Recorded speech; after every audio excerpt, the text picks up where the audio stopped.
Y ahora nos vamos a dar un lujo, ¿eh? A él lo queremos habitualmente, lo leemos, lo seguimos, le molestamos en su teléfono, le molestamos habitualmente. Me refiero a Facundo Manes, es neurólogo, neurocientífico, está graduado en la Universidad de Buenos Aires, también en la Universidad de Cambridge, en Inglaterra, donde tuvo su doctorado en ciencias.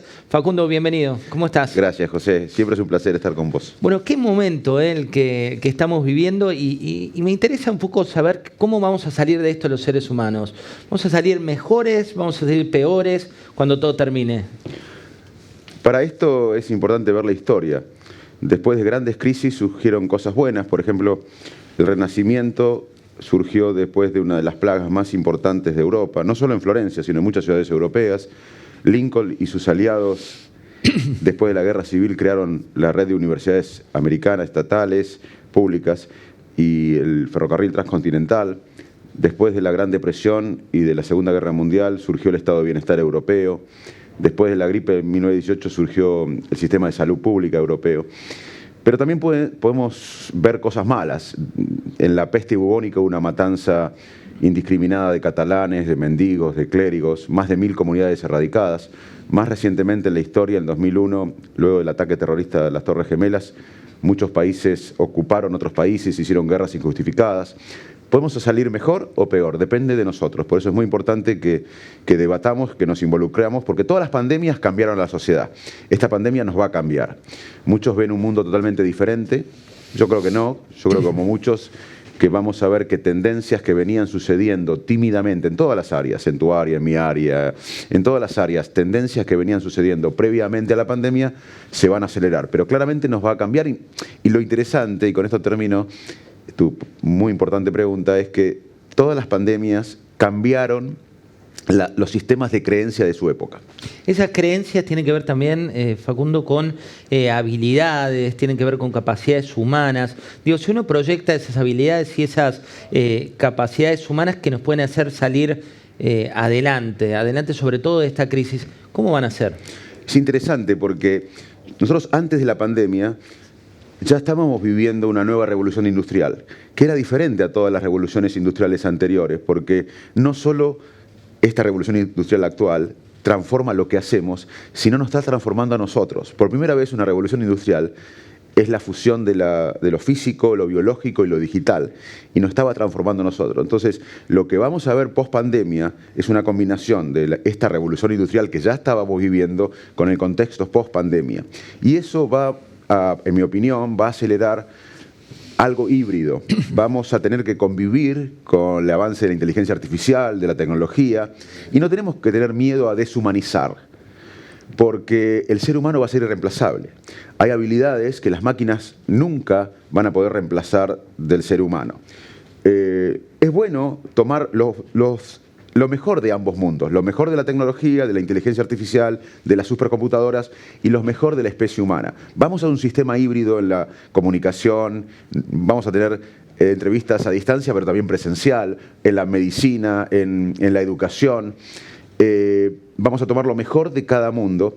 Las máquinas ya son superiores a nosotros, por ejemplo, la inteligencia artificial, en procesar grandes datos en poco tiempo, buscar patrones, pero nunca van a ser mejores, y ahí está la clave para la educación del presente y del futuro, para el trabajo, es invertir en el trabajo. Si uno quiere trabajar en el futuro, tener trabajo y educarse para el mundo que viene, que ya es presente, te diría, tiene que invertir en las cualidades que nos hacen humanos y que las máquinas nunca van a superar. ¿Cuáles son?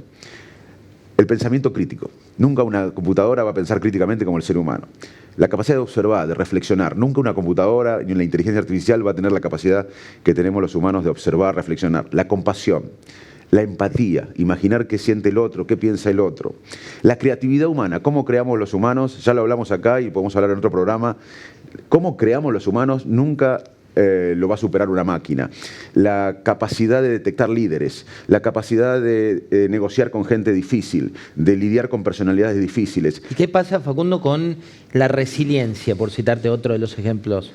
Bueno, el mensaje más positivo que tengo para darte, no yo, sino lo que ha pasado en la historia, con crisis, desastres, guerras, es que después del dolor hay un dolor inicial, como estamos viviendo, y vamos a vivir largos meses.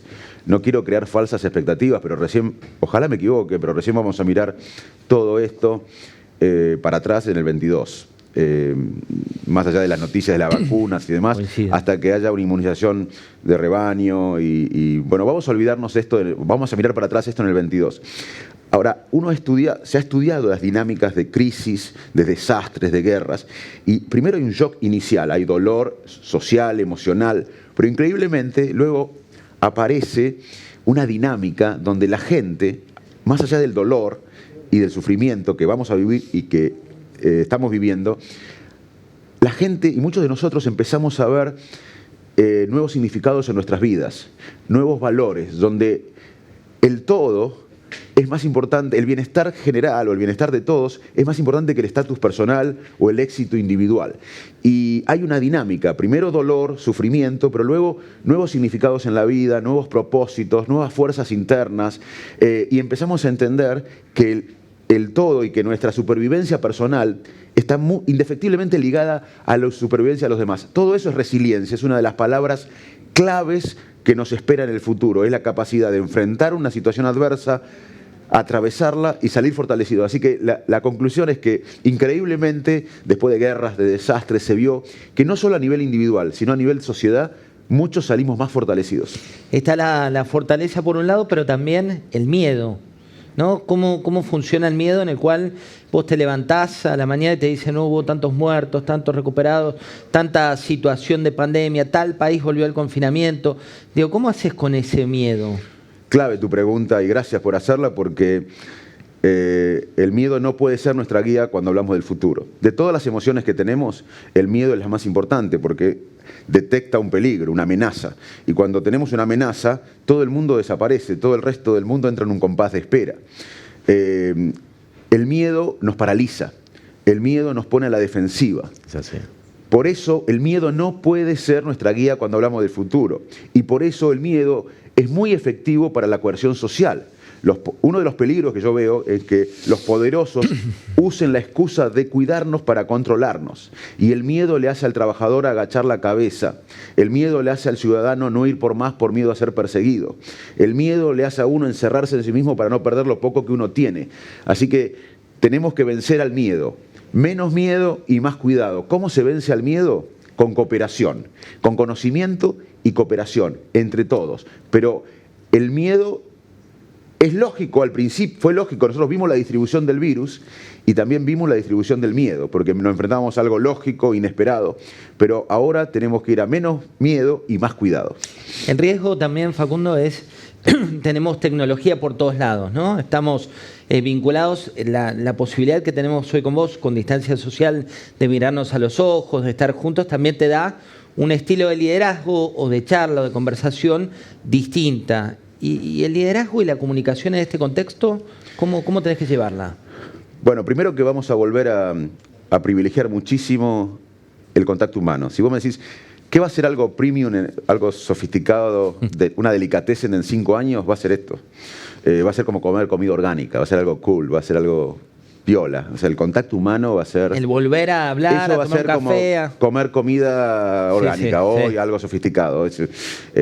Obviamente que ahora tenemos que usar la tecnología, pero ¿qué nos hizo humanos a nosotros? ¿Por qué prevalecimos con otras especies o frente a otras especies que tienen un mejor cuerpo y más fuerza? Por el contacto humano. Somos seres sociales y la pandemia agarra lo mejor de nosotros, que es la capacidad de vincularnos, de abrazarnos y los usa en nuestra contra. Pero vamos a volver a abrazarnos y va a ser clave. Ahora, vos la preguntabas del liderazgo. Y el liderazgo cambió. Hace tiempo, el ser humano tiene miles y miles de años, hace mucho tiempo el liderazgo se asociaba a fuerza, a ciertas características de poder, y era de arriba hacia abajo. Y por eso hoy no es tan importante eso, de hecho las monarquías están siendo cada vez menos relevantes.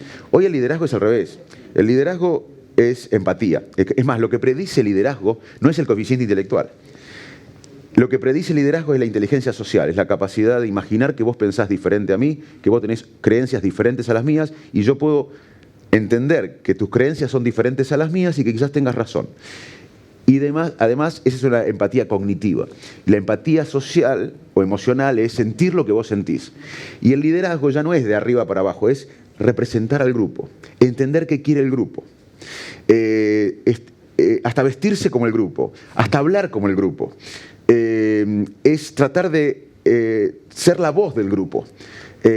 Así que te diría que el liderazgo hoy, desde la psicología moderna, tiene un concepto totalmente diferente de lo que a veces uno imagina del liderazgo de alguien con características especiales. Hasta el carisma está en cuestión. Obviamente, y hay que hacerse nuevas preguntas, digo, uno tiene que mirarse a ese espejo y hacerse nuevas preguntas en el caso de la infinidad de mujeres líderes que hoy nos están mirando. Bueno, hay 3 características que predicen. Esto fue un análisis científico muy importante que se publicó en una revista científica muy importante de. Hoy el conocimiento es en equipo. Vos no estás acá, José del Río, por vos, estás por su familia. Yo te sigo en Twitter, veo que tenés una buena contención afectiva, estás por tu compañero de trabajo. Si vos entendieras que vos estás acá solo, estarías equivocado. Yo tampoco estoy solo. Sí. Yo estoy acá ¿por qué hablo así? Porque tengo científicos en Favaloro, en INECO, que me dan la autoestima necesaria para hablar, mis mentores, mi familia. Bueno. Hoy todo se hace de forma colectiva. Y primero que la inteligencia colectiva es mucho más que la suma de las inteligencias individuales. Y hay 3 factores que, según la ciencia, se ha estudiado las dinámicas de los equipos. Y hay 3 factores que predicen el éxito del equipo. El primero es que los miembros del equipo tengan alta empatía. Cuanto más empatía tienen los miembros del equipo, más posibilidades de éxito de un equipo. El segundo factor que predice el éxito del equipo es que haya liderazgos. El líder es importante porque el líder tiene que tener visión, no hay liderazgo si no hay visión. El líder tiene que tomar riesgos, no hay liderazgo si no está dispuesto a tomar riesgos. El líder tiene que representar al equipo, tiene que manejar los egos, tiene que darle una causa al equipo, una visión. Pero además del líder tiene que haber otras voces dominantes. Y el tercer factor que va a tu pregunta, desde la ciencia, el tercer factor que predice el éxito del equipo es la diversidad de género. Y hubo estudios de por qué los equipos con diversidad de género eran mejores. Las mujeres suelen rendir mejor en muchos test de empatía comparado a los varones, a los hombres. Las mujeres tienen más rendimiento en un test que se llama leer la mente del otro. Esto es una hipótesis, pero claramente el dato fuerte es que la diversidad de género en los grupos predice el éxito de los grupos. Facundo, hablabas de equipo y hablabas de los lugares que a cada uno le toca ocupar, y también eso implica, digamos, cuando vos mirás familias y demás, que para que uno esté acá, otro complementa o otra complementa. ¿Y cómo es esa empatía hacia el otro, digamos, para poder yo estar acá? Mi mujer está con los chicos, está cuidándolos hoy y se sacrifica de determinada manera en no estar ella, por ejemplo, acá. ¿Cómo es esa empatía? ¿Cómo es esa ida y vuelta desde el lugar de alguien que le toca, bueno, hoy estamos hablando de este roleplay de moderar o tal, pero cuando tenés que mirar al otro o a la otra? Y bueno, el liderazgo es eso. El coeficiente intelectual, tener habilidades matemáticas o físicas, no correlaciona con liderazgo ni la inteligencia emocional. La inteligencia emocional es percibir las emociones. Yo ahora tengo envidia, tengo celos, tengo alegría, tristeza, y modificar una reevaluación cognitiva de las emociones, es cambiar la manera que pensamos para cambiar la manera que sentimos y entender la emoción del otro. Vos estás alegre, contento, pero la inteligencia social justamente yo puedo sospechar qué estás pensando vos. Pienso que vos tenés creencias diferentes a las mías y que quizás haya semillas de verdad en esas creencias que no coinciden con las mías. Y esa es la empatía cognitiva. Y la empatía emocional es sentir lo que sentís vos, sentir el dolor o la alegría. Esa empatía es lo que predice el liderazgo. Y te diría que 4 palabras claves para el mundo que estamos viviendo y el que viene: resiliencia, empatía, inteligencia colectiva y cooperación. Y en realidad todas necesitan empatía. La empatía es una palabra clave porque nos permite pensarnos como un todo. Y de esta salimos entre todos. El sálvese quien pueda sería un desastre en esta circunstancia, tanto a nivel humano, personal, a nivel laboral, como a nivel sociedad. El sálvese quien pueda en esta situación nos mataría a todos. Te leo también en Twitter, en tus redes, y estás con una posición de proeducación, de la necesidad de volver a educar, de la necesidad de volver a las aulas. ¿Por qué tanta insistencia en eso? Mira, la Argentina necesita un nuevo clima de época. Acá estamos administrando pobreza hace décadas, militamos el subdesarrollo sustentable hace décadas. Argentina está en una decadencia crónica que nadie puede tirar la primera piedra, y necesitamos humildad de los políticos, de los líderes, de los dirigentes, porque Argentina este año va a tener el mismo ingreso per cápita que en el 74, casi medio siglo perdido. En el 75 teníamos 5% de pobres, hoy vamos a ver la mitad de la población viviendo en la pobreza. Somos el país con mayor recesión en los últimos 60 años, más que Chad, Burundi, República Democrática de Congo y Haití. Entonces, nadie puede tirar la primera piedra. Necesitamos un nuevo clima de época como lo fue la democracia en los 80, pero ahora es el conocimiento. Cuando hablamos de esto, de educación, de conocimiento, de inversión en ciencia, tecnología, vincularlo al sector productivo, generar más valor agregado, muchos nos dicen, bueno, pero el problema es la economía. Y lo que tratamos de explicar, José, es que la educación y el conocimiento es la discusión económica del momento. Totalmente. Los países compiten hoy por sus sistemas educativos, científicos y tecnológicos. Entonces, nosotros tenemos que generar un proyecto estratégico de Argentina basado en el conocimiento, en la educación, en la ciencia, en la tecnología, que no sea el de un grupo, que no sea el de un sector político, que no sea el de una coalición, que nos involucre a todos, que nos haga sentir parte a todos como fue la democracia. Y tenemos que hacernos las preguntas importantes en la Argentina. ¿Cómo vamos a hacer para reconstruir la confianza necesaria para pensar estratégicamente la reconstrucción económica y social de nuestro país? ¿Cómo vamos a hacer para dejar atrás los odios y los rencores, para tener una política o políticas de Estado necesaria para salir de esta decadencia? ¿Cómo vamos a hacer para producir más? ¿Cómo vamos a hacer para invertir más en el sistema científico, tecnológico, educativo, para vincularlo al sector productivo y que aportemos más valor agregado? ¿Cómo vamos a hacer para de una vez por todas permitir que todos los argentinos se desarrollen su potencial? ¿Cómo vamos a modificar el sistema tributario en el buen sentido? ¿Cómo vamos a traer más inversiones? Y lamentablemente cuando uno mira las noticias o mira las discusiones, estamos discutiendo pavadas, estamos discutiendo por una lógica irracional, por odio. Por cosas más chiquitas. Exactamente, y es un momento de la historia donde tenemos que pensar en grande, donde tenemos que decir a los jóvenes, porque nosotros los argentinos tenemos una deuda de inspiración con los jóvenes. Ser joven en la Argentina es muy difícil, es un desafío. Tenemos que decirle que no aflojen, que no tienen que aceptar las cosas como son y que tienen que salir y reescribir lo que parece imposible, como siempre sucedió en la historia cuando los jóvenes se manifestaron.